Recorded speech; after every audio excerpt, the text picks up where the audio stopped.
ஒரு 4 சங்குப்பூ எடுத்துக்கோங்க. இதழ்களை மட்டும் எடுத்து நல்லா சுத்தம் செய்து எடுத்து வைத்துக்கோங்க. 1.5 கிளாஸ் அளவு தண்ணியில் இதை போட்டு நல்லா கொதிக்க வைக்கணும். நல்லா இந்த 1.5 கிளாஸ் அளவு தண்ணின்றது கொதிச்சு குறைஞ்சு 1 கிளாஸ் அளவு வர வரைக்கும் நல்லா கொதிக்க வைங்க. கொதிக்கும் போதே அந்த தண்ணியோட கலர் கொஞ்சம் கொஞ்சமாக நீல நிறத்துக்கு மாறுறது உங்களுக்கு நல்லாவே தெரியும். இது 1 கிளாஸ் அளவு நல்லா கொதித்து குறைந்து வந்ததும் வடிகட்டி வெதுவெதுப்பான சூட்டில் குடிக்கணும்.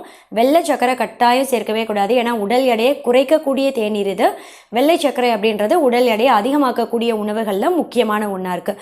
இனிப்பு கட்டாயம் தேவை அப்படின்ற பட்சத்தில் தேன் வேணால் சேர்த்துக்கலாம். தேன் அப்படின்றது ஒரு 1/2 டீஸ்பூன்லேருந்து 1 டீஸ்பூன் வரைக்கும் அதிகபட்சம் உங்களுக்கு வேணும் அப்படின்னா நீங்கள் சேர்த்துக்கலாம். இந்த தேநீர் நீங்கள் எந்த நேரம் குடிக்கலான்னு கேட்டிங்கன்னா, பொதுவாக காலையில் பல் விளக்கினதும் நீங்கள் டீ காஃபி குடிக்கிற பழக்கம் இருக்குது அப்படின்னா அதுக்கு பதிலாக இந்த தேநீர் நீங்கள் குடிக்கலாம்.